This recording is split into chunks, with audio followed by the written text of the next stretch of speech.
étaient là et d'autres qui étaient là, qui se sont mis à l'abri. Et malheureusement, les jeunes étaient exposés à eux-mêmes avec une seule voie d'accès pour le stade. Et malheureusement, le drame est arrivé. Aujourd'hui, on comptabilise beaucoup de victimes. Alors justement, Aliouba, 56 morts officiellement selon les autorités guinéennes. Mais les ONG de défense des droits de l'homme décomptent au moins 136 morts. Pensez-vous également que le nombre de victimes est beaucoup plus élevé que celui annoncé par les autorités? C'est bien possible. Parce que d'habitude, au lieu de mener des investigations et faire des évaluations exhaustives, le gouvernement tente de minimiser le nombre de victimes.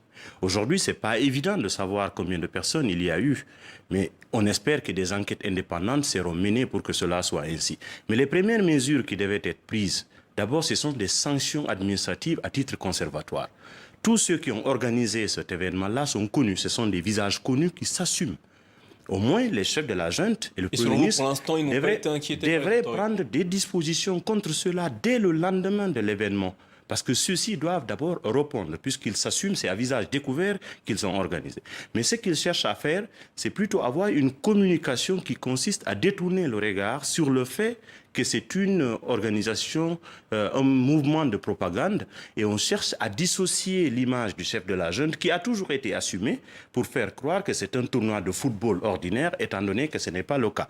Donc, si les sanctions tombaient tout de suite, on allait se dire, tiens, il y a un indice qui nous rassure que les enquêtes peuvent être... Aliouba, avant de sanctionner, il faudrait peut-être laisser le temps de l'enquête. C'est ce qu'ont annoncé les autorités, notamment le Premier ministre, Touriba. Des enquêtes sont annoncées. Pensez-vous qu'elles iront jusqu'au bout et qu'on finira par connaître la responsabilité des uns et des autres dans ce drame? J'ai des raisons de douter qu'il n'y a pas beaucoup à attendre d'une éventuelle enquête qui aboutirait à des conclusions dans le sens d'établir la vérité et bien naturellement de rendre justice.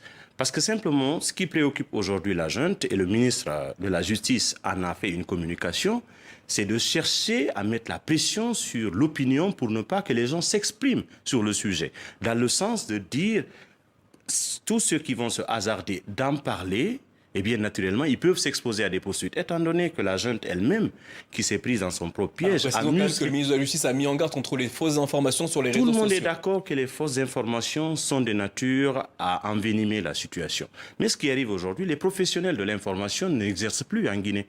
Parce que la junte a fermé tous les médias, ceux qui sont censés traiter ces sujets de façon indépendante et donner les vraies informations à l'opinion publique n'y sont pas. La junte voudrait que l'on se contente de ce que les médias d'État vont nous donner comme information. Et ces médias d'État, déjà, sont tendancieux et tout le monde sait que c'est de nature à couvrir les intérêts de ceux qui ont en fait intérêt à ce que la vérité ne soit pas connue. Aliouba, Fonike Mengue, Mamadou Biloba, deux acteurs de la société civile en Guinée sont toujours portés disparus. Hier, c'est le journaliste Marwan Camara qui a été arrêté par des hommes en uniforme. C'est ce qu'indique le syndicat des professionnels de la presse en Guinée.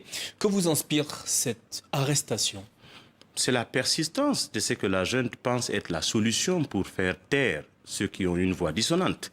Parce qu'aujourd'hui, ils ont instauré un climat de peur dans le pays. Il n'y a pas de moyen de se contredire. Il n'y a pas d'espace de dialogue. Les médias sont fermés.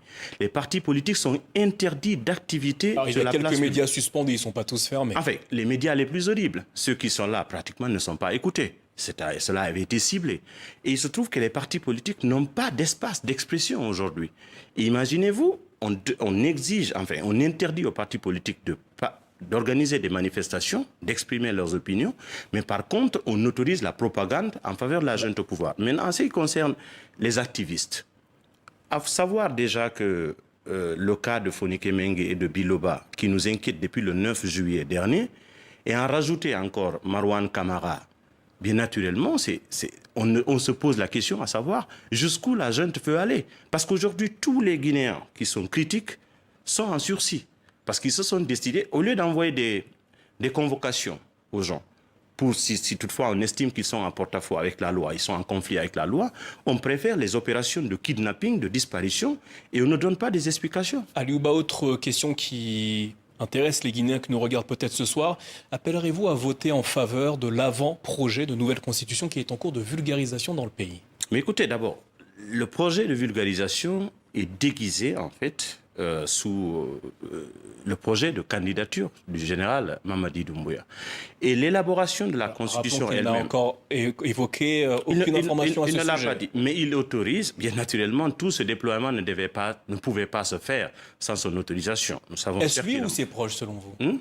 Est-ce Mamadou Doumbouya qui organise tout ceci ou ses proches? Dès lors qu'il a la responsabilité de commandement du pays à l'instant, tout ce qui advient au pays, en bien et en mal, il assume les responsabilités. Maintenant, ses proches, c'est lui qui les a choisis. Alors, dès lors qu'il veut un agenda, bien naturellement, ses proches s'alignent et ils exécutent cet agenda-là. Donc, il ne peut pas se dédouaner en bien et en mal pour ce qui arrive au pays, malheureusement, pour la Guinée. Maintenant, cet avant-projet de nouvelle constitution. D'abord, l'approche qui a été utilisée par le CNT n'a pas été une approche inclusive. C'est un cercle qui est là. Et vous avez été consulté lors de Non, pas vraiment. Pas vraiment. Il y a eu... Vous n'avez pas participé à l'élaboration de ce texte? Pas du tout. Le CNT s'est arrogé ses prérogatives en tant qu'organe législatif de la transition, mais même des membres du CNT n'ont pas été associés. Alors qu'il se trouve aujourd'hui, les Guinéens se posent la question à savoir, d'ailleurs, est-ce que nous avons un problème de constitution en Guinée? Moi, j'ai toujours dit que c'est non. Parce qu'il se trouve qu'à chaque fois que nous avons des constitutions, c'est leur application qui pose problème. Le problème essentiel que nous avons, c'est un problème de leadership, un problème d'exemplarité. Parce que ça ne sert à rien. Aujourd'hui, à l'instant où on parle, la jeune s'était engagée de garantir le respect des droits et des libertés des citoyens. Alors, on parle d'une nouvelle constitution qui va réaffirmer ces engagements-là. Mais malheureusement, encore dans la pratique, la junte est en train de kidnapper des citoyens qui sont inoffensifs. Alors, en réalité, c'est plus un problème d'application de la loi qui se pose en Guinée qu'un problème de texte et de qualité de texte. Donc, le CNT et son président qui sont en train de se déployer, pratiquement, il y a du maquillage. Derrière, c'est l'administration publique qu'on mobilise. Et quelquefois, on sort même des enfants de l'école primaire, des enfants qui ne savent rien du tout de quoi il s'agit, pour donner l'impression qu'il y a une adhésion populaire à un projet, étant donné que la classe politique est plus légitime pour traiter ces types de sujets-là que la junte militaire. Malheureusement, elle a mis de côté la classe politique, elle préfère avoir un agenda solitaire, et c'est cet agenda solitaire qui est en train de conduire la Guinée dans les difficultés que nous sommes en train de constater. Aliouba, merci d'avoir répondu à nos questions ce soir au sujet de la situation et de l'actualité politique en Guinée. Merci à vous. Merci à vous.